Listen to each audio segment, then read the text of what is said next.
म्हणतात.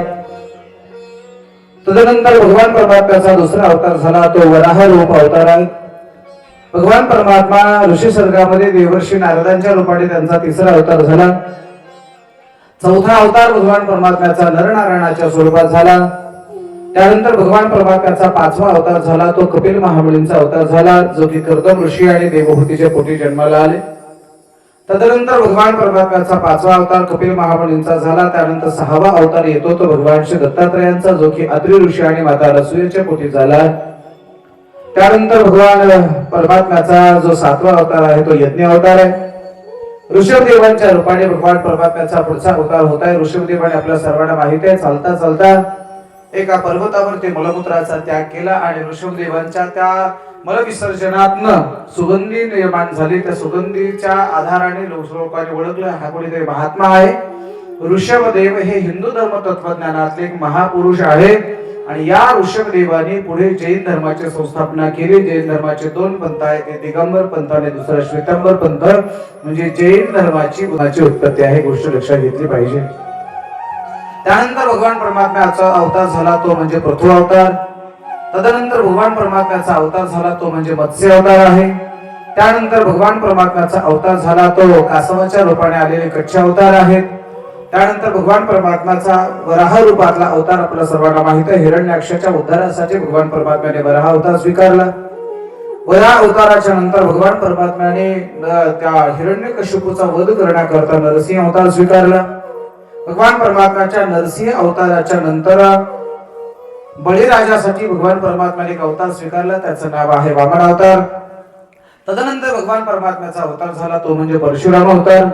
परशुराम अवताराच्या नंतर भगवान परमात्म्याचा अवतार झाला तो म्हणजे व्यास अवतार, जे की 17व्या अवतारामध्ये पराशर ऋषीपासून सत्यवतीच्या पोटी ज्यांचा जन्म झाला होता तो व्यास अवतार आहे.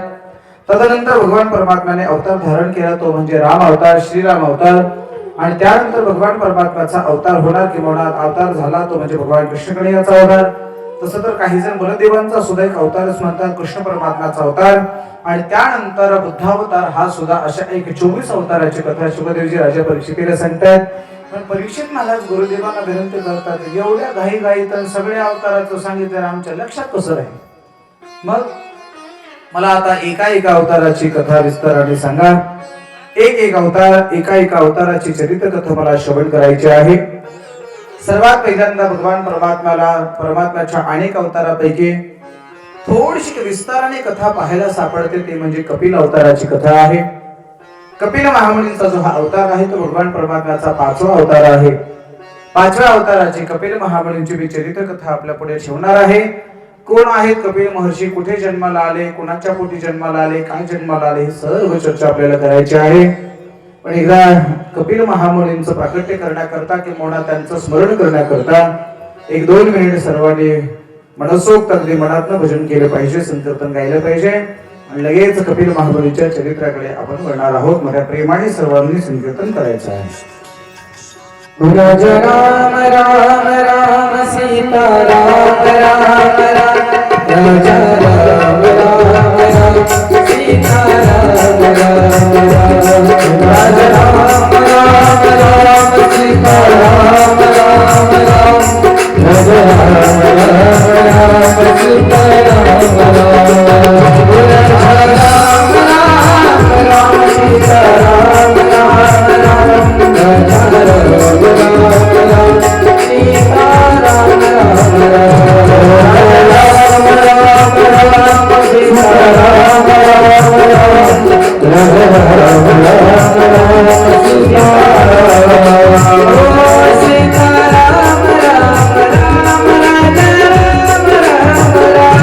सीता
प्यार से बोलना पड़ेगा, राधे राधे. आवाज नाही आला. राधे राधे. महिला मंडळ थोडं थांबा जरा, पुरुषांचा आवाज ऐकू द्या. राधे राधे. तुम्ही थांबा, तुमचा आवाज. राधे राधे. कोणाचा आवाज भारी? हा बोला बोला. बरं तुम्ही सांगा बरं कोणाचा. बरं एकदा आणखीन एकदा. पुरुष मंडळी राधे राधे. तुम्ही थांबा. राधे राधे. कोणाचा आवाज मोठा? बोला. महिलांचा कसं काय मोठा? जास्त आहे. बायका एक एकच असतील ना. मग फक्त फरक आहे की त्या मोठ्या प्रेमाने कथेला आल्या, आपली माणसं इकडच पांगत राहिले. कुठे असंच आहे मला. मुंग्या सगळ्या एक आहेत, मुंगळ्याचा काही वेळच नाही. चला काही कसं ना आहेत आज पुरुष मंडळी एवढे तरी दिसतंय, जरा बरं वाटलं मला. आज जरा असं जरा राहा बरं काय. हे आपल्या जातीचे माणसं जरा जास्त असली की मला बरं वाटतंय, दुसरं काही नाही. जरा जातीचा अभिमान, यांचे जास्त असलं की दबाव येतो जरा आमच्या. प्यार से बोलना पडेगा. राधे राधे. भगवान परमात्म्याने मनू आणि शत्रुपाला सांगितलं तुम्ही सृष्टीचा विस्तार करा. पुढे पंच महाभूतात ही सगळी तत्व जड होती. मनू आणि शत्रुपा सृष्टी विस्तार करायला लागली. सृष्टी विस्तार करत असताना मनू आणि शत्रुपांना 2 मुलं झाले आणि 3 कन्या झाल्या. नावं लक्षात ठेवा. आता ही कथा सुरू झाल्या बरं का. 2 मुलं आणि 3 मुली, 2 पुत्र आणि 3 कन्या. एका मुलाचं नाव आहे प्रियव्रत, दुसऱ्याचं नाव आहे उत्तानपाद. 3 कन्या आहेत. एक कन्या आहे अकोती, दुसरी आहे प्रसूती आणि तिसरी आहे देवहूती. या अकोतीचा विवाह झाला रुचिशी ऋषी सोबत, प्रसूतीचा विवाह झाला दक्ष प्रजापती सोबत, आणि प्रसूती आणि दक्ष यांची सती नावाची कन्या ही भगवान शंकराला दिली होती. म्हणजे प्रसूती ही नात्याने महादेवाचे सासू आहे. नाते लक्षात घ्या. अकोती, प्रसूती आणि देवहूती. अकोतीचा विवाह रुचिशी ऋषी सोबत, प्रसूतीचा विवाह दक्ष प्रजापती सोबत आणि देवहूतीचा विवाह व्हायचा बाकी होता. इकडे कर्दम नावाचे एक साधू होते, कर्दम नावाचे एक महापुरुष होते. त्याने अनेक दिवस भगवान परमात्म्याची साधना केली. अनेक दिवस भगवान परमात्म्याची साधना केल्यानंतर भगवान परमात्मा प्रसन्न झाले, समोर उभे आहेत. आणि भगवंतांनी कर्दमाला विचारलं, काय हवंय सांगा. कर्दम या शब्दाचा अर्थ आहे कर आदि कदम, ज्याने इंद्रियाचं दमन केलं. जो इंद्रियाचं दमन करतो तो कर्दम. आणि ज्या मुलीचा विवाह व्हायचा बाकी होतं तिचं नाव होतं देवहूती. थोडं लक्ष देऊ नाही का. अकोती, प्रसूती आणि देवहूती. कोण होती? बोला बोला. कोण होती? कोण होती? ती देवच होती ना. काय सुंदर नाव आहेत महाराज. एवढी चांगली नाव आमच्या धर्मग्रंथात आहेत, तरी सुद्धा लोक सिनेमातले नटी आणि हिरोईनचे नाव आमच्या लेकरांचे ठेवतात. हे आमच्या धर्माचं दुर्दैव आहे. सिनेमातल्या हिरो हिरोईनचे नाव आपल्या लेकरांचे ठेवण्यापेक्षा आमच्या रामायणातली भागवतातली नावं आपल्या लेकरांची ठेवा. तुमच्या जीवनाचं सोनं नाही झालं तर विचारा बाई बाप. आणि लेकराचं नाव जर देवाचं ठेवलं तर काय होतंय मी 6व्या स्कंदात अजामेळ चरित्र सांगणाऱ्या मग कळेल तुम्हाला. अजामेळाने काही केलं नव्हतं. मुलाला हाक मारली होती. मुलाच्या हाक मारता मारता भगवंताचे दूत आले, त्याला घेऊन गेले. लेकराची नावं जरा चांगली ठेवा गड्या. तुमच्या पाया पडतो, तुम्हाला हात जोडतो. आपल्या लेकराची नावं जरा चांगली ठेवा. आणि ज्या लोकांची मायबापाने देवाची संतांची नावं ठेवली ना, त्यांनी थोडं बाकीच्याला लाजा अगर न लागा, पण लाजा पण निदान नावाला तरी लाजा. आमचं दुर्दैव सांगू का, एखाद्याचं नाव जर ज्ञानेश्वर असेल तर गावातली सगळी माणसं त्याला माऊली म्हणतात. काय म्हणणं तुमचं बोला. ज्ञानेश्वर नाव असलं ना माऊली म्हणतात सगळं. काय माऊली, काय माऊली म्हणतात. माऊली कुठं आहे? फाट्यावर लोळत पडलाय. काय वाटत असेल ते माऊलीला. अरे माऊलीचं नाव धारण जर तुम्ही करत असाल, ज्ञानोबाऱ्यासारखं आचरण जर तुमचं नसेल, तुम्ही जर व्यसन करत असाल, तर तो नावाचा फार मोठा अपमान आहे. म्हणून माझी विनंती आहे, मायबापाने लेकराची नावं चांगली ठेवा. आणि ज्यांनी आपलं नाव चांगलं ठेवलं त्यांनी नावानुसार वागलंही पाहिजे. आता आमच्या गावात एक शांती आहे, इथं ऐकणे मला माहित नाही. अख्ख्या गावाला भांडून बीट आणतील, तिचं नाव शांती. काय उपयोग आहे त्याच्या त्या शांतीला? गावाला कंटाळा आणला, अख्खं गाव वैतागलं, तिचं नाव शांती. आमच्या गावात एकाच नाव आहे धनपाल. दररोज भाकरीचा पत्ता आहे सगळा ठण पाल आणि नाव धनपाल. कुठेतरी आपल्या नावाचा विचार केला पाहिजे, नावानुसार आपण आचरण केलं पाहिजे. काय सुंदर नाव आहेत मला. देवहूती, या देवहूतीचा विवाह व्हायचा बाकी होता. कर्दम ऋषीने अनेक दिवस साधना केली, भगवान प्रसन्न झाले. विचारलं काय पाहिजे. कर्दम ऋषीने देवाला हात जोडले, सांगितलं भगवान मुझे एक बीवी चाहिए. देव म्हणले पागल झालास काय, बायको मागतोस. अरे माझा स्वीकार होण्याकरता, मी मिळण्याकरता अनेक लोकांनी प्रपंचाचा त्याग केला, वनात जाऊन तपश्चर्या करायला लागले. मी त्यांच्या स्वप्नात जायला तयार नाही. नाना साधनाच्या केल्या खटपटा परी त्यानं पवती त्याच्या दारवंटाव. यम नियम आसन प्राणायाम ध्यान धारणा प्रत्याहार समाधी अशा अष्टांग योग मार्गाने निघालेल्या लोकांच्या स्वप्नात जायला मी तयार नाही. उलट काय झालं, योग साधना करणाऱ्या लोकांच्या जीवनात दुःख झालं. मौली लिहितात, जे योगाची वाटा निघाली का सोबता त्या दुःखाचा वाटा भागा आली. योग साधनेच्या मार्गाने गेलेल्या लोकांना त्रास होतो, पण तरी मी त्यांच्या स्वप्नात जायला तयार नाही. आणि मी आज तुझ्या पुढे उभा आहे. तुला विचारलं काय हवा आहे, तर तू म्हणतोस बायको पाहिजे. थोडा विचार कर. बसा आजी, बसा बसा बसा बसा बसा बसा लवकर बसा. प्यार से बोलना पडेगा. राधे राधे. अरे मी तुझ्या समोर आहे आणि तू मात्र बायको मागतोयस, पत्नी मागतोय. थोडा विचार करा. आता कर्दम ऋषी देवाला बोलायला लागले, भगवान मुझे बीवी चाहिए, मला पत्नीच हवी आहे. मी पुन्हा पुन्हा विचार करून हे मी तुम्हाला मागतो आहे. भगवान म्हणले, राजा कर्दम ऋषी थोडासा विचार करा, पुन्हा पुन्हा विचार करा, फेर विचार याचिका दाखल करा. कपिल मुनीने सांगितलं, हे बघा निंदंती निपुणः यद्वास्तवंतो लक्ष्मी समाविशतो गच्छन्तो ऐथेष्टम अद्यव मरणवस्तु युगांतरे वा न्यायात्पथ न प्रविचलन्ति पदम युगाम धीराः. मी माझ्या विचारापासून, माझ्या निर्णयापासून पाऊलभर सुद्धा ढळणार नाही. मला चांगली बायकोच पाहिजे.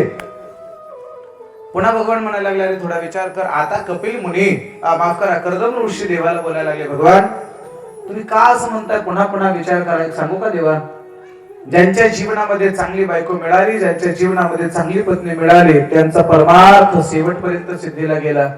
आणि ज्यांच्या जीवनात चांगली पत्नी मिळाली नाही, त्यांच्यासारखं दुःखी जीवन जगात दुसरं कोणाचं नाही. हे सांगू का तुम्हाला, प्रत्येकाच्या जीवनामध्ये तुमची पत्नी चांगली आहे, तुम्हाला परमार्थ करू देते, म्हणून तुम्ही भागवताला आला. नुसतं उद्या हिने म्हणू द्या कसं जातं भागवताला तुमची भक्ती म्हणल्यावर काय हिंमत आहे तुमच्याकडे यायची.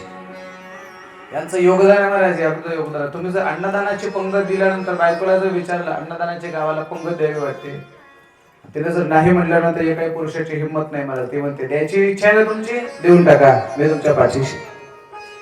ज्यांच्या जीवनात चांगली पत्नी मिळाली, खरोखर त्यांचा परमार्थ सिद्धीला गेला. आता कर्दम ऋषी देवालाच भागवत सांगायला लागले, देवालाच लेक्चर द्यायला लागले. ऐक म्हणले देवा, तुला 2-3 प्रसंग सांगतो. आपण जे रामायण लिहितो, रामायणाच्या वेळेला तुळशी रामायणाने लिहिलेला रामचरित्र मानस नावाचा हा ग्रंथ आपण लिहितो, ऐकतो, वाचतो किंवा आपण आधारला घेतो. तुळशीदासांचं जीवन आपण पाहिलं आहे. तुळशीदासांच्या पत्नी जेव्हा माहेरी गेल्या त्यावेळेला एवढं प्रेम पत्नीवर, एवढं प्रेम, आणि असलं पाहिजे का नसावं महाराज बायकोवर प्रेम. बायकोवर प्रेम असलं पाहिजे, प्रेमही केलं पाहिजे. पत्नी माहेरी गेली आणि माहेरी गेलेल्या पत्नीची आठवण झाली. तुळशीदासजी पत्नीला भेटायला निघाले, कुठलाच विचार नाही केला. भेटायला निघाल्यानंतर प्रचंड मोठा पाऊस सुरू होता. आकाशात विजांचा कडकडाट, भयानक असा पाऊस सुरू झाला. पण तुळशीदासांनी त्याचा विचार नाही केला. पाऊस आला, भिजत गेले. एवढा भयान पाऊस, नदीला पूर आला, पोहत जायला लागले. पोहत जात असताना त्यांना एक लाकडाचा ओंडका सापडला, त्यावर ते बसले आणि त्या आपल्या पत्नीच्या घरापर्यंत पोहोचले. रात्रीच्या 12-1 वाजता जेव्हा तुळशीदासजी आपल्या पत्नीपर्यंत पोहोचतायत, पत्नीपर्यंत पोहोचल्यानंतर पत्नीने विचारलं, का हो मालक, एवढ्या अंधारामध्ये खालच्या मजल्यात पाणी आहे, वरच्या मजल्यात तुम्ही आलात, कसे वर चढलात सांगा. तुळशीदासाने सांगितलं, तू दोरी बांधलेली होती ना, त्या दोरीला धरून मी वर आलो. जेव्हा कंदील, दिवा, बॅटरी घेऊन जाऊन तिथं पाहिलं तेव्हा लक्षात आलं ती दोरी नव्हती, तो एक सर्प होता. सापाला लटकून तुळशीदासजी वर पोहोचले. आई साहेबांनी पुन्हा विचारलं, मालक माझ्यासाठी तुम्ही सापाला लटकून वर आलात? तुळशीदासजी म्हणले, होय. बरं, एवढ्या मोठ्या पुरातून तुम्ही कसे आला? तुळशीदासाने सांगितलं, एक लाकडाचा वंटका मला सापडला आणि त्याचा आधार घेत मी आलो. जेव्हा कंदील उजेड घेऊन पाहिलं तेव्हा तो लाकडाचा वंटका नव्हता, तो एका मेलेल्या माणसाचं प्रेत होतं. आपल्या भाषेमध्ये ते मड होत. एका प्रेताचा आधार, एकाचा सापाचा आधार घेऊन मी तुझ्यापर्यंत पोहोचलो. आईसाहेबांच्या मुखातून एकच शब्द निघाला, मालक, माझ्यावर एवढं प्रेम करताय, माझ्यावर एवढं प्रेम करताय, एवढं प्रेम जर तुम्ही देवावर कराल, तुमच्या जीवनाचं सोनं झाल्याशिवाय राहणार नाही. एवढं एकच वाक्य पत्नीने उच्चारल्याबरोबर तुळशीदासांच्या जीवनामध्ये बदल झाला आणि रामायणासारखा ग्रंथ आमच्यासाठी आणि तुमच्यासाठी मिळाला. माहिती, बायकोच्या एका शब्दाने जीवन बदललं. एका शब्दाने, आणखी पुढे बोलू का? यांच्या एका शब्दाने घराच्या वाटण्या झाल्या नाही का? नाही का झाल्या? यांची ताकद काय साधी नाही, यांचा नादच करायचा नाही महाराज. या एवढ्या धाडशी असतात. सांगू पुढे, आमच्याकडे घरात जर नवरी आणायची असेल, म्हणजे मुलगी जर आणायची असेल, 500 माणसं न्यावे लागतात कमीत कमी वराडाला. 500 माणसं इकडून जातात, 500 माणसं तिकडून. ती फक्त एकटी आली तर करवली, नाही तर ती बी येत नाही. कळलं का? इकडून 500 आणि तिकडून ती एकटी, म्हणजे 500 जणांना तोंड देणारी काय साधी मूर्ती असेल काय? म्हणून यांचा नाद करायचा नाही, लक्षात ठेवा. यांनी जर ठरवलं ना, चांगल्या चांगल्याला बिघडू शकतात, आणि यांनी जर ठरवलं ना, कितीही बिघडलेल्या मालकाला सुधारू शकतात. आणि यांनी फक्त नुसतं ठरवावं, उद्या भागवताचा मंडप माणसानेच भरला पाहिजे. तुमची काय हिंमत आहे इकडे तिकडे करायची? तुमच्या पाया पडतो, ठरवा बरं. उद्या माणसं जरा गोळा करून आणा. तुमच्या मालकाला म्हणा, उद्या इथं दिसला तर बरं आहे, बरं का, असा धाक लावला पाहिजे. चला, ज्यांच्या ज्यांच्या जीवनामध्ये चांगली पत्नी मिळाली त्यांच्या जीवनाचं सोनं झालं. ज्यांच्या ज्यांच्या जीवनामध्ये भ्रष्ट किंबहुना क्रोधायमान करणारी सारखी कर्कश पत्नी मिळाली, ते माणसं म्हणतात, कुठून याच्यात पडलो कोणास ठाऊक. आणखी पुढे सांगताय का? वाचस्पती मिश्र नावाचे एक दक्षिणेतले साधू होते. वाचस्पती मिश्रांनी लग्नाच्या 5व्या दिवशी शंकर भाष्यावर टीका लिहायला सुरुवात केली. लग्नाच्या 5व्या दिवशी, आपल्याकडे लग्नाच्या 5व्या दिवशी लोक हनीमूनला जातात, बरोबर आहे? आमची लोक हनीमूनला जातात, पण वाचस्पती मिश्रांनी 5व्या दिवशी ग्रंथ लिहायला सुरुवात केली. त्या ग्रंथ लेखनाचं काम, 5व्या दिवशी सुरू केलेलं काम 36 वर्ष चालू होतं. 36 वर्ष, 36 वर्ष मालकाने लेखन करावं. आणि त्यांनी लेखन करत असताना वाचस्पती मिश्राची पत्नी होती, त्यांनी तो जो दिवा होता ना, त्या दिव्याला असं तेल टाकावं, दिव्याची काजळी काढावी, का? मध्ये दिवा शांत होऊ नये म्हणून. 36 वर्ष लेखन चालू होतं. आणि 36 वर्षाच्या नंतर वाचस्पती मिश्र जेव्हा त्या दिव्याची काजळी काढत असताना, ते दिव्याला तेल टाकत असताना कोणीतरी स्त्री पाहिली.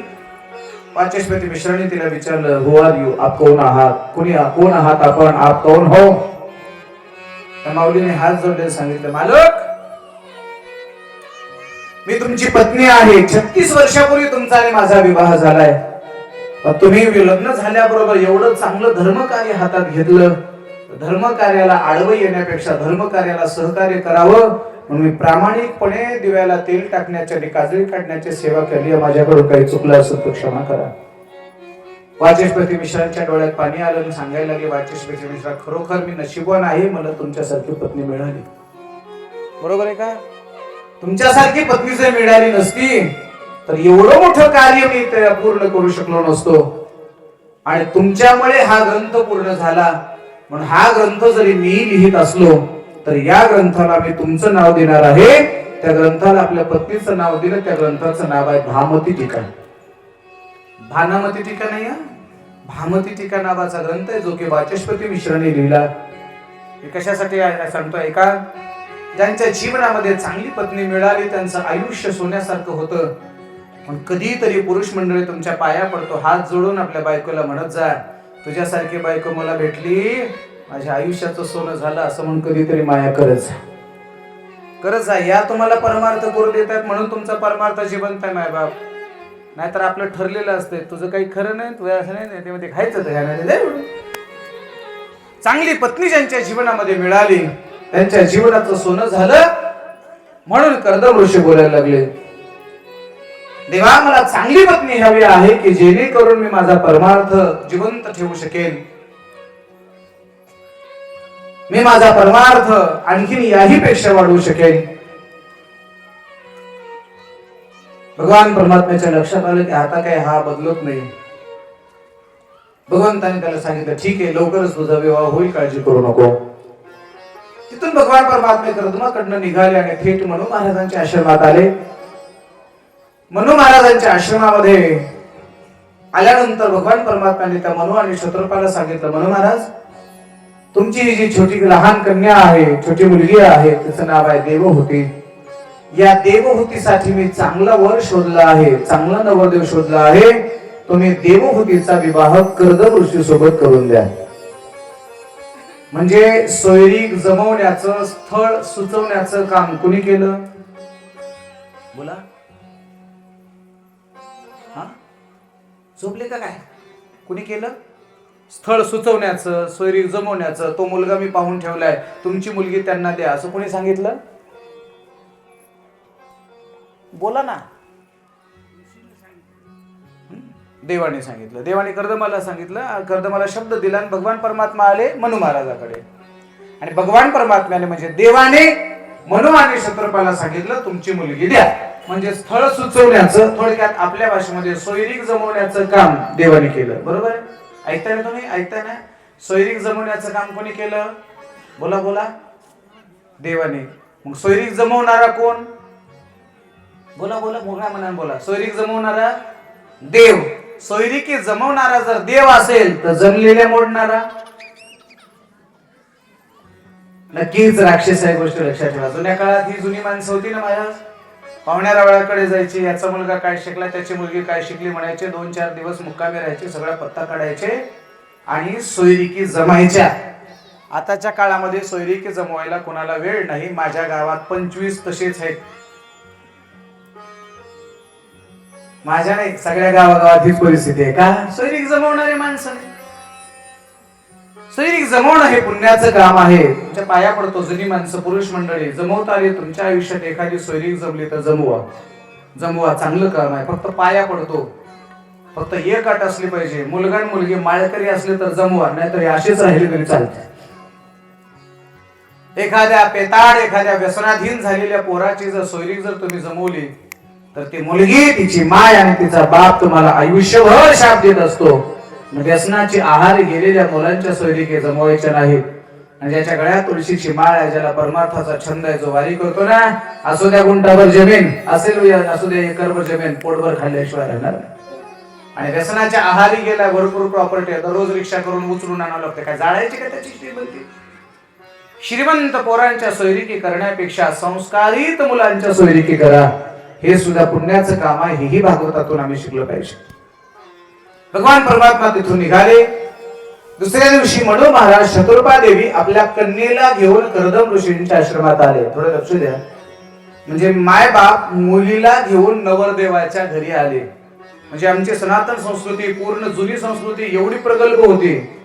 ज्या मुलीला तुम्हाला ज्या घरात द्यायचंय ते घर मुलीला अगोदर दाखवलं पाहिजे. पुन्हा कशाला मला गरीब घरात दिलं म्हणून तक्रार. त्या मुलीला घेतलं आणि त्या मुलाच्या घरी नेलं. आश्रमामध्ये गेल्यानंतर आता मनु महाराज आहे, शत्रुपा देवी आहेत आणि देवहूती कन्या आहे. तिघेजण दरवाजात उभे आहेत. आवाज दिला. कर्दम ऋषींच्या लक्षात आलं का आपल्याकडे कोणीतरी पाहुणे आहेत. आल्यानंतर कर्दम ऋषी दरवाजात आले, त्यांचं स्वागत केलं. आणि लक्षात ठेवा, तुम्ही कुठल्याही पाहुण्याच्या घरी गेल्यानंतर शहाण्या माणसाने दरवाजात उभं राहावं. आणि जोपर्यंत घरातला माणूस आपल्याला आत या म्हणत नाही तोपर्यंत घरात प्रवेश करू नये. आमची येडपट माणसं डायरेक्ट स्वयंपाक घरात जाऊन बसतात. हे पागल आहे समजा. डायरेक्ट कधी कोणाच्या घरात प्रवेश करायचा असतो, दरवाजा थांबायचा असतं. कर्दम ऋषी दरवाजात आले, प्रणाम केला, नमस्कार केला. जुन्या काळातली संस्कृती बी चांगली होती महाराज. दरवाजात माणसं यायची, अशी रामराम करायची. फार जवळचा मित्र असेल तर कडकडून मिठी मारायची.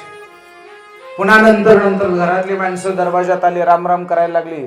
नंतर काळ बदलला. लोकांना दरवाजात येऊन रामराम करायची जरा लाज वाटायला लागली. म्हणून त्यांनी ती दरवाजावरच रामराम करणारी बाई उभा केली. नंतर ती बाई बी गेली. दरवाजावर शब्द आले, सुस्वागतम. आपण तेवढंच वाचायचं, पुढे जायचं. नंतर तेही वाक्य गेलं, तेही शब्द गेला. आता पुढे आलाय, वेलकम. आता ते बी गेलं दरवाजाच्या पुढं. आता नवीनच पाट्या आल्यात, कुत्र्यापासून सावध राहा. आतल्या का बाहेरच्या मला नाही माहिती.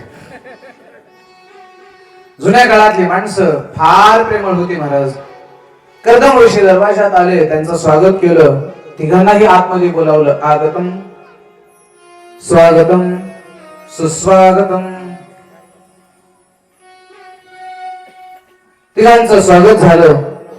तिघांना बसण्यासाठी आसन टाकलं. पुन्हा ऐका, तुम्ही कोणाच्याही पाहुण्याकडे गेल्यानंतर त्या पाहुण्याने ठरवलेलं असतं की कोणाला कुठे बसवायचं. ठरलेलं असतं महाराज. एखादा वयोवृद्ध मोठा माणूस असेल तर त्याला गादी टाकलेली असते, बाकीच्यांना स्वतंत्र टाकलेले असतात, किंवा एखाद्याला खुर्ची असते.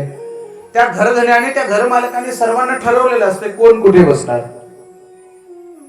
मनु महाराजांनी 3 आसनं टाकली होती. एक आसन होतं कर्दम ऋषीने 3 आसन टाकली होती. एक आसन होतं मनु महाराजांसाठी, दुसरं आसन होतं शत्रुपा देवीसाठी, आणि तिसरं आसन होतं नवरीसाठी म्हणजे देवहूतीसाठी.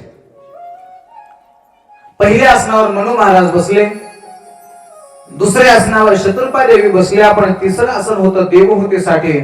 देवहूती मात्र त्या आसनावर बसत नाही बसत. का बसत नाही? त्याचं कारण असं आहे, देवहूती असा विचार करते. ऐका सर्व माता मौल्यांनो, महिला मंडळ ऐका जरा. देवहूती असा विचार करते, हा होणारा माझा पती आहे. होणारा झालेला नाही, हा होणारा माझा पती आहे. आणि या होणाऱ्या पतीने हे आसन टाकले, म्हणजे होणाऱ्या मालकाने टाकलेल्या आसनावर बसण्याचा अधिकार मला नाही. कळलं ना? ऐकताय ना तुम्ही? मालकाने टाकलेल्या आसनावर बसण्याचा सुद्धा अधिकार स्त्रियांना नाही. मालकाने केलेला चहा पिण्याचा तर अजिबातच नाही. मालकाने आसन टाकावं त्यावर मी बसावं हे धर्म व्यवस्थेला मान्य नाही. देवहूती बसत नाही. पुन्हा कर्दम ऋषीने तिच्याकडे पाहिलं, तिला इशारा केला, पाहिजे बसा. न बोलता सुद्धा बऱ्याच गोष्टी इशाऱ्याने करता येतात. काही काही माणसं कथेतून सुद्धा इशाऱ्याने उठून येतात. इशारों पे ही बहुत कुछ होता है. कर्दम ऋषीने इशारा केला, बैठिये बसा. देवतेने सांगितलं नाही बसणार. का बसा? का बसत नाही? आम्ही भगवतकरांना विचारलो, शुकदेवाचार्य काय विचारलो, का बसत नाही? याचं कारण आहे, देवहूती विचार करते, मालकाने आसन टाकले. आता कर्दम ऋषींनी आज्ञा दिली बसा. आता देवहूतीच्या समोर प्रश्न पडला, बसावं तर मालकाने आसन टाकले, नाही बसावं तर आज्ञेचा भंग होतोय, काय करावं? देवहूती मध्ये हुशार होती. तिने उजवा हात त्या आसनावर ठेवला आणि आसनाच्या खाली बसली. म्हणजे मालकाचा आदेशही पाळला आणि मालकाची मर्यादाही सांभाळली. काय हुशार असे ती देवहूती. आता देवहूती समोर बसली. म्हणून महाराज कर्दम ऋषींना बोलायला लागले, कर्दम ऋषी ही माझी कन्या आहे आणि या कन्येचा विवाह आपल्याशी करावा असं भगवंतांनी आम्हाला सुचवलेलं आहे. त्यानुसार माझी जी कन्या आहे त्या देवहूती नावाच्या माझ्या कन्येचा आपण स्वीकार करावा, हिच्याशी आपण पाणीग्रहण करावं. कर्दम ऋषी म्हणले, हो मी लग्नाला तयार आहे, मला विवाह करायचा आहे, पण माझी एक अट आहे. आता बैठक सुरू झाली ना. बैठक कोणती अट आहे सांगा? ते म्हणले 10 लाख रुपये हुंडा, 15 तोळे सोनं आणि वसमतच्या मंगल कार्यालयात लग्न करून द्यावं लागेल.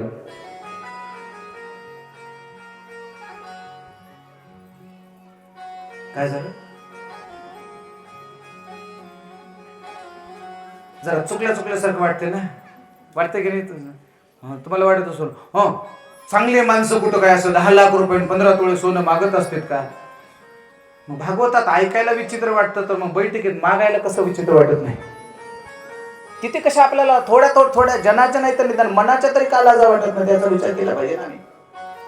मी तर क्षमा मागून बोलेन, जनावराच्या बाजारामध्ये एखाद्याचा जनावराचा जेवढा सौदा होतो त्याच्यापेक्षा खालच्या दर्जाचा सौदा जर सोयरिकीच्या बैठकीत होत असेल तर ती सोयरी करता तरी कशाला? म्हणून माझी विनम्र प्रार्थना आहे मायबाप, इथून पुढे लग्नाच्या वेळेची बोलणी जी आहे ना ती सात्विक असावी. फार झालं तर फक्त नवरीच्या बापाला म्हणावं, जी इच्छा असेल ती द्या. नाहीतर काय सांगा महाराज, नवरदेवाचा बाप म्हणायचा माझा बैल मी 5 लाखात विकणार.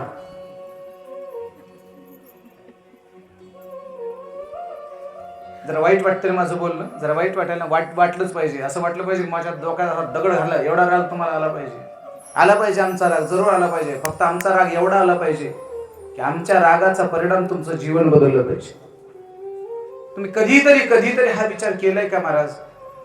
मी 2001 ला माझं नागपूरला डीएड झालं, 2003 ला 2001 ला माझं ऍडमिशन झालं. त्यावेळेस अनुभव सांगतो, त्यावेळेला नागपूर मधली लग्न बिना हुंड्याची होत होती आणि मंगल कार्यालयाचं भाडं सुद्धा नवरदेव नवरी दोघ जण अर्ध देत होते. कधी? 2001 ला. 2025 आहे तर आणखीन आपला मराठवाडा सुधारला नाही, आणखीनही पोरीच्या बापाकडून हुंडा घेतात, लग्न पोरीच्या बापाकडेच लावायला होता. माझी हात जोडून विनंती बरं का, इथून पुढे जाऊ द्या बाकीच्या गावचं काही का असं ना. जेवढी कथेला मंडळ आली ना, पुरुष मंडळी, माता मावल्या, तुमच्या पाया पडतो गड्या, तुमच्या पोराच्या लग्नात असं काही बोलू नका आणि तुमच्या पोराला बाजारातला बैल बनवू नका, एवढी माझी तुम्हाला सर्वांना विनंती आहे. बरोबर आहे? माझी ही कथा ऐकून असं कुणीतरी असं म्हणेल का, मी माझ्या पोराला रुपया सुद्धा हुंडा घेणार नाही, असं म्हणून कुणी हात वर करील का बरं? एवढ्यापैकी एक जणाची तरी हिंमत आहे का बायकोला न विचारता वर हात करायची? एखादा तरी बहादर असा आहे का एखादा? मी म्हणेल का मी माझ्या पोराला हुंडा घेणार नाही? बायकोला न विचारता असा निर्णय घ्यायची हिंमत आहे का तुमच्यात? असं एखादा तरी बहादर माणूस म्हणेल का माझ्या पोराला हुंडा घेणार नाही? नशीब झालेले झाले आहे ना, सगळ्यांचे झालेले आहेत का? बरं ठीक आहे, चांगली गोष्ट आहे. बरं ठीक आहे, पोरांचे झाले, नाताच्या लग्नात घेणार नाही, पण नाताने तुमचं ऐकलं तर खरं, हे मोठ्या चिंतनाचा विषय. जाऊ द्या, माझी हात जोडून विनंती आहे, कृपया सर्वांना विनंती आहे, हात जोडून विनंती बरं का. ही जी हुंडा पद्धत आहे ना, थोडीशी बंद करा. तसं तर आता गेलाच म्हणा हुंडा, आता पोरीच भेटलं तर हुंड्याचं काय घेऊन बसा. गेला काळ महाराज. कर्दम ऋषी मनू आणि शत्रुपाला असं बोलत नव्हते, मला सफारी ड्रेस पाहिजे, ते काय आणखीन कोणता 3 पीस पाहिजे, हे पाहिजे, ते विशेष नाही महाराज. अरा त्या लग्नामध्ये तर कोण कशासाठी रुसल. मला ते सफारी ड्रेस कुणी आणला याचं आश्चर्यच वाटतंय. सफारी ड्रेस माहिती आहे का तुम्हाला? एरवी पॅन्टचा कपडा जाड असतो, शर्टचा कपडा पातळ असतो, बरोबर आहे? सफारी ड्रेसचं वैशिष्ट्य काय? त्याच कपड्याचं शर्ट आणि त्याच कपड्याची पॅन्ट. उन्हाळ्यात असं मरणाचं उकडतंय, त्याच्यात ते उघड सफारी ड्रेस, ते उकडून जायचं महाराज. कुणी सफारीसाठी रुसतंय तर कुणी कशासाठी रुसतंय. जाऊ द्या, माझी हात जोडून विनंती आहे, कथा ऐकत असताना कुठेतरी हा सुद्धा विचार करा आणि मुलाच्या लग्नामध्ये हुंडा घेऊच नका हा संकल्प आपण केला पाहिजे. हुंडा मुक्त करणं हे शासनाचं काम नाही. हुंडा मुक्तीसाठी नुसते कायदे करून भागत नाही, तर हुंडा मुक्त करण्यासाठी तुमच्या माझ्या सर्वांच्या मानसिकतेतला बदल महत्वाचा आहे आणि ही मानसिकता आम्हाला भागवताच्या आणि कीर्तनाच्या माध्यमातून बदलायची, ही बदलली पाहिजे. कर्दम ऋषी देवाला म्हणायला लागले, ते येणाऱ्या म्हणून महाराज शत्रुपांना बोलायला लागले, बघा माझ्या एक लग्नाची अट आहे, एक माझी शर्त आहे. म्हणजे कोणती? ती अट जर नवरीला मान्य असेल, मुलीला मान्य असेल तर मी लग्नाला तयार आहे. म्हणजे कोणती? लग्न झाल्यानंतर फक्त एक मुलगा होईपर्यंत मी प्रपंचात राहणार, एक मुलगा झाल्याबरोबर मी प्रपंच सोडणार आणि संन्यास घेणार. आताच्या पोरींना विचारा बरं, जमल का?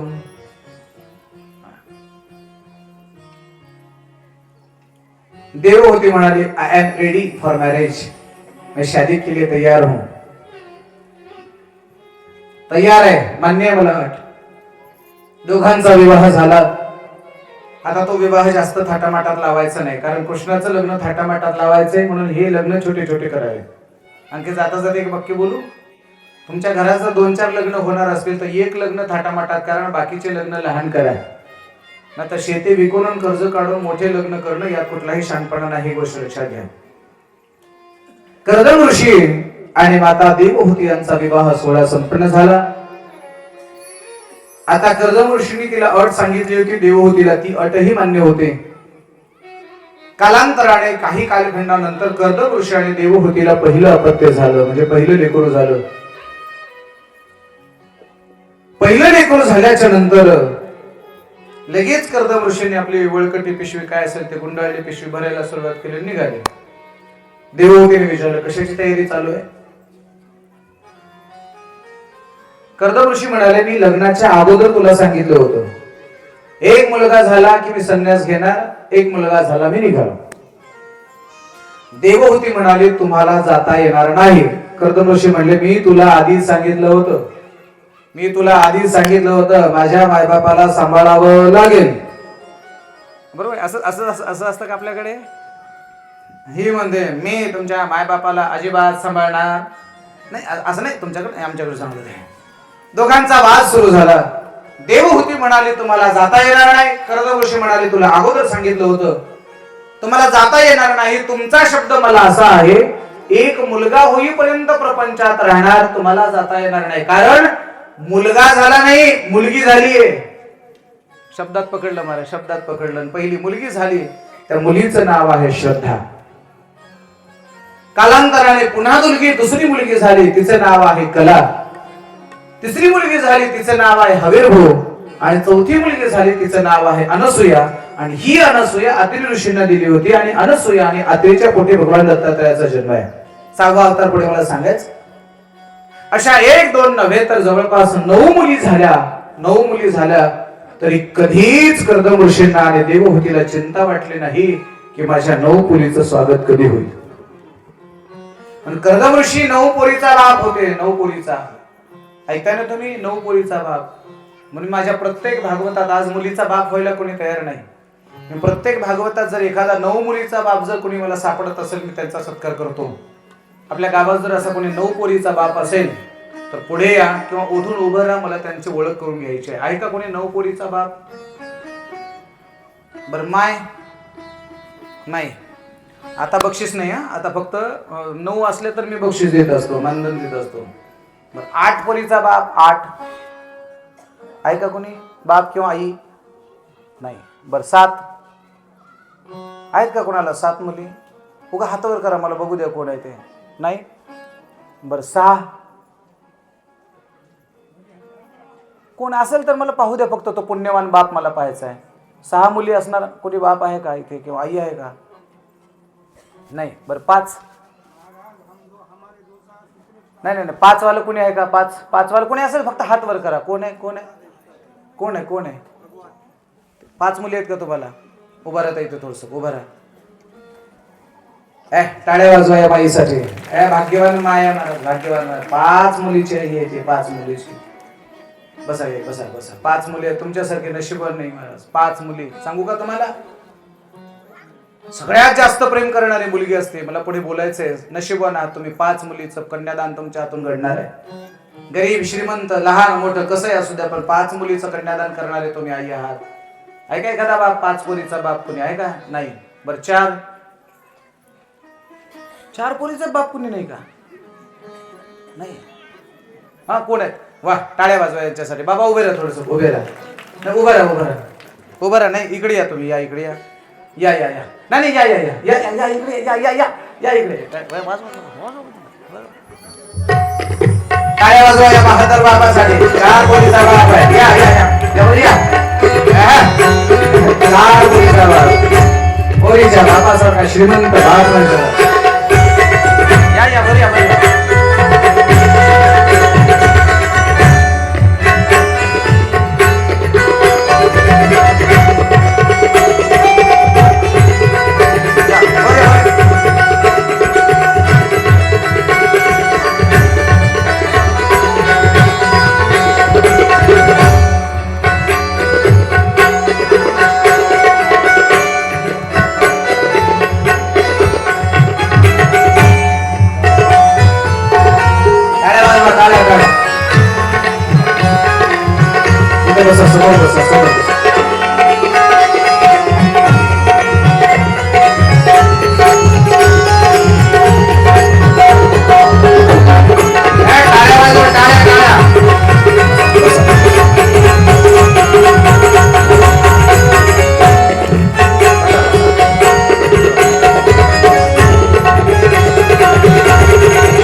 नशिबवान बाप आहे महाराज. ऐका बाबा, बसा. आता हे सप्ताह सुरू झाल्यानंतर जेव्हा यांच्या किती 4 मुली आहेत ना? किती? चार लेकी जेव्हा येतील ना, चार लेकी जेव्हा येतील, चार पोरी आल्यानंतर अख्खं घर भरेल महाराज. साक्षात दिवाळीचा आनंद येईल. काय नशिबन बाप आहे, चार पोरीचा बाप आहे.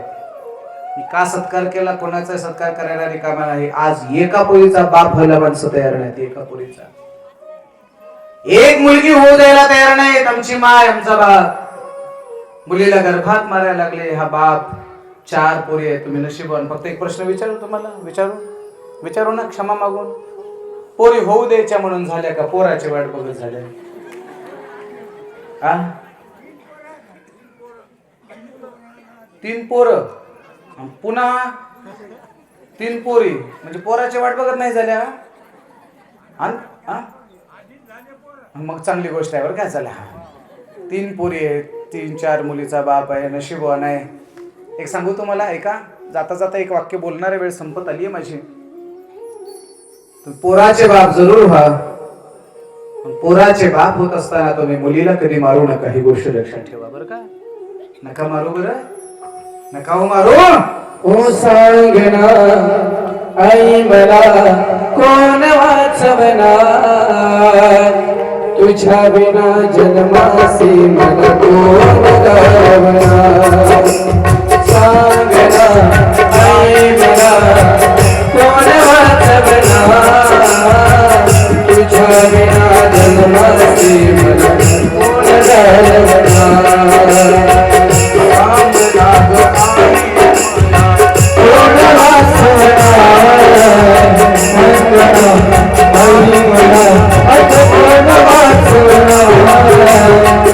तुझ्या विना जन्मासी मला कोण गावणार, तुझ्या विना जन्मासी मला कोण गावणार.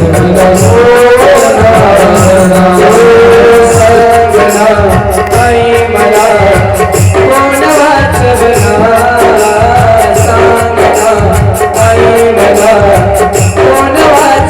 कोण वाचवणार. तुझ्या विना जन्मासी मला कोण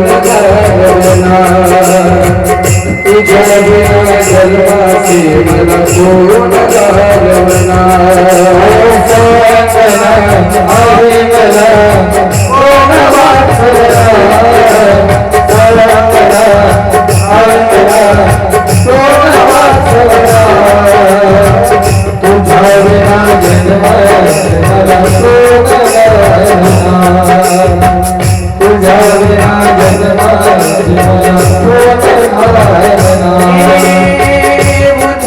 तुझ्या गर्भाची चाचणी होणार ग, तुझ्या गर्भाची चाचणी होणार ग. मुलगी आहे मुली सारे नाक मोडणार ग, मुलगी आहे मुली सारे नाक मोडणार. मुलगी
विना जन्माचे कोण घालवणार तुझ्या विना जन्माचे कोण घालवणार सांग ना आई मला कोण वाचवणार सांग ना आई मला कोण वाचवणार तुझ्या विना जन्माचे कोण घालवणार तुझ्या विना जन्माचे कोण घालवणार तुझ्या विना जन्माचे कोण घालवणार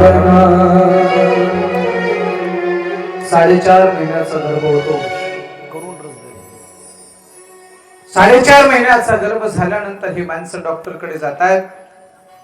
डॉक्टरकडे जाऊन गर्भाची तपासणी करतायत, बाळाची तपासणी करतायत. या देशातले अनेक डॉक्टर प्रामाणिक आहेत, पण काही भ्रष्ट राक्षसांनी, भ्रष्ट डॉक्टरांनी गर्भाची तपासणी करावी. गर्भाची तपासणी करून त्यांना सांगावं मुलगी आहे, मुलगी आहे म्हटलं की घरातल्या सर्व माणसांनी सांगावं डॉक्टरला मारा तिला. मारा म्हटल्याबरोबर ते मुलगी आपल्या माईला म्हणते, सांग ना ग आई मला कोण वाचवणार तुझ्या विना जन्माला मला कोण घालणार. आई तुझ्या हातात आहे बरं औषध घ्यायचं का नाही ते तू वाचव बरं. आई मला वाचून मारू नको गाई. का मारते गाई सांग ना आई, का मारते? माझ्या खाण्यापिण्याचा खर्च जास्त होईल म्हणून मारते का? खाण्यापिण्याचा खर्च जास्त होईल म्हणून मारते का गाई? खरं सांगू आई, उरलं सुरलं खाऊन जगेन मी, ताज सुद्धा मागणार नाही, फक्त मला जन्माला येऊ दे. हे आई माझ्या कपड्याचा जास्त खर्च होतो म्हणून मारते का ग? हे आई तुझ्या जुन्या साड्या असतात ना, त्या जुन्या साड्या मी टेलर कडे घेऊन जाईल आणि त्या जुन्या साड्याचे कपडे शिवून मी घालीन बरं आई, तुला नवीन कपडे नाही मागणार. हा आई माझ्या शाळेतल्या पुस्तकाचा खर्च जास्त येतो असं वाटत असेल ना, दादाने वापरलेल्या जुन्या वह्या वापरून मी माझा अभ्यास करेन, जुनी पुस्तकं घेऊन मी अभ्यास करेन, मी नवी पुस्तकं सुद्धा मागणार नाही बरं आई, मला फक्त जन्माला येऊ दे गाई. हा बरोबर आहे आई, माझ्या लग्नाला हुंडा लागतो ना, हुंडा लागतो ना आई, मी हुंड्यापुरते पैसे जमवून ठेवते, काळजी करू नको. शनिवारी 12 वाजता शाळा सुटेल, 12 वाजता शाळा सुटली की मी तुझ्यासोबत शेतात खुरपायला येईल. शनिवारी दुपारपासून संध्याकाळपर्यंत काम करेल, रविवारी सुट्टी असते, रविवारी दिवसभर काम करेल आणि 1.5 दिवसाची मिळालेली हजेरी मी साठवून ठेवेल आणि लग्नाच्या वेळेला ती मिळालेली हजेरी मी तुला मदत करेन बरं आई. माझ्या हुंड्याची काळजी करू नको बरं, फक्त मला जन्माला येऊ दे, मला जन्माला यायचंय बरं आई. आई जन्माला येऊ दे बरं. पोरीच्या लक्षात येतं माईचं काही चालत नाही, बापाच्या जवळ येते, बाबाला म्हणते बाबा, गर्भातून बोलते बरं हे करू, बाबा तुम्ही मला फक्त जन्माला येऊ द्या. मी 5वीला गेले की बाप नावाची कविता गाईल. शेतामध्ये माझी कोप तिला बोराटीची झाप, शेतामध्ये माझी कोप तिला बोराटीची झाप, राबतो कष्ट तो माझा शेतकरी बाप, लेतो अंगावर चिंध्या खातो मिरची भाकर, काळी ऊसाची पाचट जला मिळाया माझा बाप शेतकरी उभ्या जगाचा पोशिंदा. ही कविता गाईन बाबा इंद्रजित भालेरावांची कविता आहे. माझा बाप मी गाण्यासाठी मला जन्माला यायचं आहे, माझ्या आईची सेवा करण्यासाठी मला जन्माला यायचं आहे. बाबा सांगू आई, आई मी फुकटचा एक घास सुद्धा मरेपर्यंत खाणार नाही आई. लहान असताना तुझी सेवा करेन, तारुण्यावस्थेमध्ये मालकाची सेवा करेल आणि म्हातारपणामध्ये लेकरा बाळाची नातरुंडाची सेवा करेल. फुकटचा घास मी खाणार नाही, फक्त मला जन्माला येऊ दे. खरं सांगू का तुम्हाला, मुलीसारखं प्रेम तुमच्या आयुष्यात दुसरं कोणी करू शकणार नाही. मुलीचं एवढं प्रेम आहे, एवढं प्रेम आहे, फक्त विनंती तिला गर्भामध्ये मारू नका. केवढं प्रेम आहे मुलीचं सांगू आपल्याला. मुलगी जेव्हा नांदायला जाते ना, नांदायला जाते, नांदायला जात असताना नवीन घरात जाणारी मुलगी नवीन घरात जाणारी मुलगी, तिथे नवरा कसा आहे माहित नसतो, सासरा कसा आहे माहित नसते, सासू कशी आहे माहित नसते, कुणीच कसं आहे माहित नसताना सुद्धा ती जाताना काळजी करते ती आपल्या आईची. आई मी चालले खरं, पण आता तुझं कसं होईल. आपली काळजी न करता आपल्या मायबापाची काळजी करते ती मुलगी असते. नांदायला जाणारी मुलगी आईच्या जवळ येते आणि आईला म्हणते, आई अख्ख्या घराचा स्वयंपाक तू 9 वाजता करतेस, पण 2 वाजेपर्यंत भाकरी खात नाही. आई सकाळी सकाळी उठत जा, लवकर काम करत जा, पण 10 वाजता निहारी करत जा, म्हणते ती आई असते. त्या मुलगी सांगते नाही बाबा. मुलगी बापाच्या जवळ येते, बाबाला म्हणायला लागले, बाबा शुगर आहे तुम्हाला, शुगर बीपी आहे, सकाळी सकाळी 2 गोळ्या घ्याव्या लागतात बाबा, त्याच्यासाठी काही खावं लागतं. मी तुम्हाला ताजी भाकरी करून देत होते बाबा, पण आता आईला तुम्हाला ताजी भाकरी जरी नाही करून देता आली, रात्रीची शिळी भाकरी घ्या, ताकात भिजवा, पण सकाळी सकाळी खाल्ल्याशिवाय राहू नका म्हणते. बापाच्या गळ्याला पडून रडते ती मुलगी असते. मायबा लग्न झालं, नांदायला गेली, योगायोगाने दुर्दैवाने तिच्या नशिबात राक्षसासारखी माणसं मिळाली. कुणाच्या नशिबात कशी माणसं आहेत काही सांगता येत नाही. जनावरासारखी बेदम तिला मारहाण व्हायची, मला जनावरासारखं मारायची ती माणसं त्या लेकीला. दुसऱ्याच्या लेकीला जर तुम्ही मारत असाल, भागवताला समोर येऊन बसत असाल, तर तुम्हाला भागवत ऐकण्याचा नैतिक अधिकार कधीच पोचत नाही. कीर्तनाला समोर बसता, भागवताला समोर बसता, देवाची सेवा करता, आणि दुसऱ्याचं लेकरू जर तुमच्या घरात नांदायला आल्यानंतर त्याला जनावरासारखं मारता. तुम्ही माणसं आहात की हैवान आहात त्याचा विचार करणे काळाची गरज आहे. योगायोगाने आम्ही त्या गावाला कीर्तनाला जावं. आमच्या गावची मुलगी दिली, पत्ता काढत काढत त्याच्या घरी जावं. नेमकं आम्ही त्या घरी दरवाजात जावं, दरवाजातून आतलं दृश्य पाहावं. ती माणसं तिला जनावरासारखी काठीने मारत होती. आम्ही ते दृश्य पाहिल्याबरोबर परत फिरावं. आमच्या संयोजकाला सांगितलं, नको बुवा ही माणसं वाईट आहे. असं वाटलं होतं आमच्या गावची ताई, आमच्या गावची मुलगी आहे, गेलं पाहिजे. आम्ही परत फिरल्याबरोबर ते मुलगी मधून आवाज देते, हे दादा परत जातो काय, थांब जरा. माझ्या माहेरचा महाराज माझ्या घरी आला असेल, माझ्या गावात आला असेल, तर चहा दूध पाजल्याशिवाय 2 घास खाऊ घातल्याशिवाय मी जाऊ देणार नाही. थांब 10 मिनिट. 10 मिनिटांमध्ये या राक्षसांचा राग शांत होईल, यांचा मार बंद होईल, आणि 10 मिनिटांनंतर तुझी बहीण तुझ्यासाठी चहा दूध केल्याशिवाय राहणार नाही. थांब 10 मिनिट. 5-10 मिनिटांनंतर तो राग शांत व्हावा, आम्ही बसावं. माहेरचा महाराज आला म्हटल्यानंतर तिने निक्या दुधाचा चहा दूध करावा, आम्ही चहा दूध घ्यावं, आणि मग म्हणावं ताईला, आम्ही ताई निघतो आता, कीर्तन सुरू करायचंय, कथेची वेळ झाली, कीर्तनाची वेळ झाली. ती ताई म्हणते, आता ऐका, जा बरं दादा, कीर्तन झाल्यावर थांबणार आहेस का, येणार आहेस, थांबणार आहेस का, घरी जाणार आहेस का, इथेच थांबणार आहेस मुक्कामी. नाही ताई जाणार आहे. जाणार आहेस ना, गाडी आहे ना. हो ताई आहे गाडी. रात्रीचा प्रवास आहे, व्यवस्थित कर बरं. हो ताई. घरी गेल्यानंतर आराम कर. हो ताई. सकाळी उठल्यानंतर सगळी कामं सोड, पण माझ्या आईकडे जा, माझ्या माईकडे जा, आणि सांग माझ्या माईला ताईच्या गावाला कीर्तनाला गेलो होतो, ताईला भेटून आलो म्हणून सांग. हो ताई सांगतो ना. सकाळी सकाळी आईकडे जाईन आणि तुझ्या आईला सांगेन तुमची ताई भेटली म्हणून, आणि मग माझी आई विचारेल तुला ताईने चहा पाणी केलं का, सांग बरं चहा केला म्हणून. हो ताई सांगतो ना. आणि मग माझी आई तुला विचारेल, सांग माझी ताई कशी आहे, तुला पांडुरंगाची शपथ आहे माझ्यासाठी खोटं बोल. माझ्या आईला सांग तुमची ताई खूप आनंदात आहे, सांगू नको माझ्या आईला ही माणसं मला मारतायत म्हणून. माझ्या बापाला आणि आईला सांगू नको रे, माझ्या लग्नासाठी 10 लाख रुपये खर्च केला माझ्या बापाने. 10 लाख खर्च करून माझ्या नशिबात हे राक्षसासारखे माणसं आली, आणि ही माणसं मला जनावरासारखं मारतात. हे जर माझ्या माईला आणि माझ्या बापाला कळलं तर माझी माय भाकर खाणार नाही, माझा बापही जास्त दिवस जगणार नाही. महाराज लोकांनी खोटं बोलायचं नसतं, पण तुझ्या बहिणीसाठी खोटं बोल. माझ्या माईला सांग तुझी ताई खूप आनंदात आहे. स्वतः दुःखात राहते, पण आपल्या मायबापाला कधीच दुःख देत नाही. ती मुलगी असते मायबाप. म्हणजे ज्यांच्या जीवनामध्ये मुलगी आहे ना, त्यांना कळतं मायबाप प्रेम काय असतं.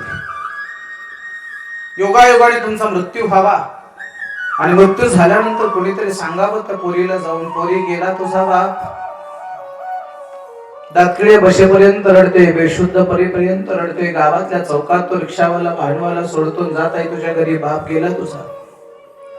सुसाट वेगा जाते, पदर पडलेला असतो, केस विस्कटलेले असतात आणि भिंतीला टेकवलेल्या मड्याला बापाच्या प्रेताला कवटाळू कवटाळू रडते ना. आईला म्हणते, आई उठव ना बाबा ना, काय झालं बाबा, उठा ना, उठा ना बाबा, मी येणार म्हटलं तुम्ही पाठीवर यायचे हो, आणि आज मी तुम्हाला भेटायला आले तर तुम्ही एवढं स्वस्त कशात, उठा बाबा, तुम्हाला भेटायला तुमची हरणी आली म्हणते. आणि बापाच्या मड्याला कवटाळू कवटाळू रडते. ती फक्त आणि फक्त मुलगी असते, याच्याशिवाय दुसरं कोणी रडत नाही. मुलगाही रडतो आणि मुलगीही रडते, पण मुलाचं रडणं पहा आणि मुलीचं रडणं पहा. म्हणून जी माणसं मुलीचा बाप आहेत, ज्यांच्या पोटी मुलगी जन्माला आली, त्यांच्यासारखी नशीबवान माणसं जगात दुसरी कोणती नाहीत. मी 10 मिनिट याच्यासाठी घेतले आणि जवळपास 90 ते 95% लोकांच्या डोळ्यात अश्रू आहेत. तुम्ही एवढे जण रडलायत म्हणून मला याचा आनंद वाटणार नाही. मला आनंद त्या दिवशी वाटेल ज्या दिवशी तुमच्या घरामध्ये 4.5 महिन्याचा गर्भ असेल आणि गर्भ असताना घरातली सगळी माणसं तपासायला निघतील आणि तेवढ्यामध्ये तुमच्यापैकी एक जणही उठला, खबरदार गर्भाची तपासणी कराल तर माझ्याशी गाठ आहे. प्रशांत महाराजांनी भागवतामध्ये सांगितलं होतं मुलीचा गर्भ तपासायचा नाही, आणि तुम्ही जर एवढ्यापैकी एकानेही विरोध केला आणि चिमुकल्या त्या लेकराचा जीव जर वाचला, तर त्या लेकराचा जीव वाचून जर आम्हाला आशीर्वाद मिळाला, ती आमच्या आयुष्याची सर्वात मोठी कमाई आहे. त्याच्यापेक्षा दुसरी कमाई करण्याचे कोणता उद्देश नाही बाप. आणि खरं सांगू का, आमच्या कथेमुळे आणि कीर्तनामुळे जर गर्भातली काही लेकरं वाचत असतील, मुली वाचत असतील, तर त्या मुली गर्भातून आम्हाला आशीर्वाद देतील. महाराज, तुमच्यामुळे आमचा जीव वाचला, बस तुमच्याही जीवाला काही होऊ नये. आणि या लेकराचा आशीर्वाद घेऊन आम्ही रात्री बेरात्री 200 किलोमीटरचा प्रवास करतोय. हा फक्त आम्हाला या चिमुकल्या लेकरांचा आशीर्वाद आहे. म्हणून जाता जाता हात जोडून विनंती करतो, आपल्या गर्भामध्ये, आपल्या घरामध्ये जर एखादं बालक वाढत असेल आणि तपासणी करून जर ती मुलगी असेल, तर मुलीची हत्या कधी करू नका. म्हणून आज मुलींचं प्रमाण कमी झालं मायबाप. 1000 पुरुषाच्या 1000 मुलाच्या पाठीमागे 750 ते 750 मुली, हे जे सामाजिक रेशो बिघडण्याला जबाबदार कोण असेल, तर तुम्ही आम्ही सर्वजण जबाबदार आहोत. हे चक्र नियतीनं बदललं नाही, हे चक्र तुम्ही आम्ही बदललं आहे. म्हणून माझी विनंती आहे की आपल्या घरात स्त्री भ्रूण हत्या होऊ देऊ नका, ही आपल्या सर्वांना विनंती आहे. कर्दम ऋषी आणि देवहूती मातेला अशा एकूण 9 मुली झाल्या. 9 मुली झाल्या तरी चिंता नाही, आणि 9 मुलीच्या पाठीवरती 10वा मुलगा झाला. त्या मुलाचं नाव आहे कपिल भगवान. बोलिये कपिल भगवान की जय. या 9 मुली म्हणजे दुसरं तिसरं काही नसून या 9विधा प्रकारच्या भक्ती आहे. श्रवणापासून तयार होणारी किंवा श्रवणापासून सुरुवात होणारी ही भक्ती आहे. श्रवण असेल, कीर्तन असेल, वंदन असेल, अर्चन, सख्य, दास्य, आत्मनिवेदन अनेक प्रकारच्या 9विधा भक्ती आहेत. सूत्र असं आहे, जोपर्यंत 9 मुली होत नाही तोपर्यंत 10वा कपिल भेटत नाही. जोपर्यंत 9विधा प्रकारची भक्ती होत नाही तोपर्यंत 10वा भगवान तुम्हाला प्राप्त होत नाही. हा या कथेतला सिद्धांत आहे. 10व्याच्या रूपाने भगवान कपिल महर्षी प्रकट झाले. कपिल महर्षींनी फार काही केले याचा उल्लेख भागवतामध्ये पाहायला सापडत नाही, पण एके दिवशी माता देवहूतीने आपल्या आईने मुलाला प्रश्न विचारला, तंत्रागताहं शरणं शरणं. सांगा कपिल महर्षी, आपल्या जीवनामध्ये आपण कोणाला शरण जावं? आईने प्रश्न विचारावा आणि आईच्या प्रत्येक प्रश्नाचं उत्तर कपिल महामुनीने द्यावं. जसं भीष्म पर्वामध्ये, महाभारतामध्ये अर्जुनाने प्रश्न विचारावा आणि कृष्णाने उत्तर द्यावं. अर्जुन आणि कृष्ण यांच्यातला संवाद भगवद्गीता. तसं भागवतामध्ये कपिल महर्षींना आईने प्रश्न विचारावा, माता देवहूतीने प्रश्न विचारावा आणि देवहूतीने त्या प्रश्नाचं उत्तर द्यावं. असा दोघांचा प्रश्नोत्तराचा संवाद जवळपास 9 अध्यायाचा संवाद आहे. म्हणून ही भागवतातली कपिल गीता आहे. पहिला प्रश्न विचारला, मनुष्याने शरण जावं की नाही? कपिल महर्षी उत्तर देत आहेत, जरूर शरण जावं. दुसरा प्रश्न विचारला, कोणाला शरण जावं? कपिल महर्षीने उत्तर दिलं, देवाला शरण जावं. तिसरा प्रश्न विचारला, देवाला शरण जात असताना कोणाची मदत घ्यावी? कपिल महर्षीने उत्तर दिलं, देवाला शरण जायचं असेल तर संतांची मदत घ्यावी. पुन्हा प्रश्न विचारला, संतांची मदत केल्यानंतर काय होतं? कपिल महर्षी सांगतात, आपली दृष्टी बदलते, दृष्टी बदलली की सृष्टी आपोआप बदलते, संतांच्या संगतीत गेलं की जीवन बदलतं. अशा अनेक विषयाची चर्चा कपिल महामुनी आणि माता देवहूती यांच्यामध्ये होते आहे. अशी चर्चा करता करता पुढे कपिल महर्षी देवहूती सिद्धपूरला, देवहूती मातेने आपला प्राणत्याग केला. म्हणजे सिद्धपूर या ठिकाणी, गुजरात मध्ये सिद्धपूर या ठिकाणी देवहूतीला गती मिळाली. म्हणून ते ठिकाण म्हणजे मातृगया नावाने प्रसिद्ध आहे. दोन गया आहेत, एक मातृगया आणि दुसरी पितृगया. मातृगया ही गुजरातमध्ये सिद्धपूरला आहे आणि पितृगया ही बिहारला आहे. वडिलाचं पिंडदान हे पितृगयेला करावं, आईचं पिंडदान हे मातृगयेला करावं. आईचं पिंडदान गुजरातमध्ये, वडिलाचं पिंडदान बिहारमध्ये. पुढे फिरत फिरत फिरत फिरत कपिल महर्षी कलकत्त्याला आले. कलकत्त्याला आल्यानंतर कालिका मातेची भेट झाली.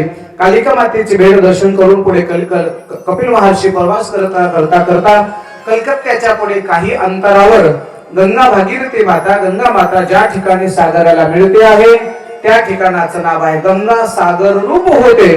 ते ठिकाण म्हणजे गंगा सागर आहे.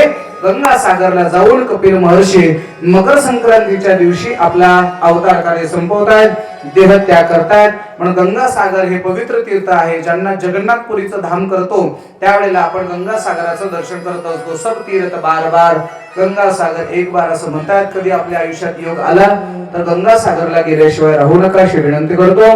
कपिल महामुनींच्या या अवतार कथेला मी याच ठिकाणी पूर्णविराम देतो. तृतीय स्कंदातल्या एक दोन कथा सांगून आज आपण थांबतो आहोत. चतुर्थ स्कंदामध्ये मी आपल्याला उद्या ध्रुव चरित्राची कथा सांगणार आहे. पुढे सहाव्या स्कंदामध्ये अजामिळ चरित्राची कथाही आपल्या पुढे ठेवणार आहे. सप्तम स्कंदामध्ये प्रल्हाद चरित्राची कथा करून आपल्याला रामायणापर्यंत उद्या येऊन पोहोचायचं आहे.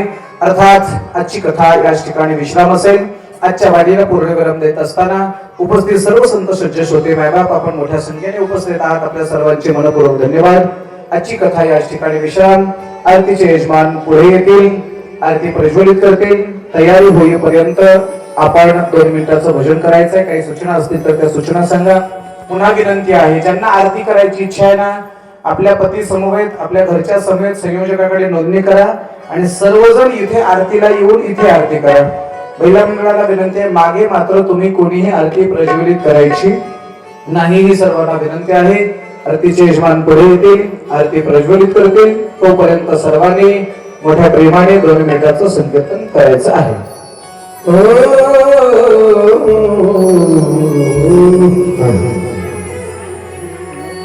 श्री कृष्ण गोविंद हरे मुरारी, नाथ नारायण वासुदेव. कृष्ण गोविंद हरे मुरारी, नाथ कृष्ण गोविंद हरे मुरारी, नाथ नारायण वासुदेव. कृष्ण गोविंद हरे मुरारी, नाथ नारायण वासुदेव.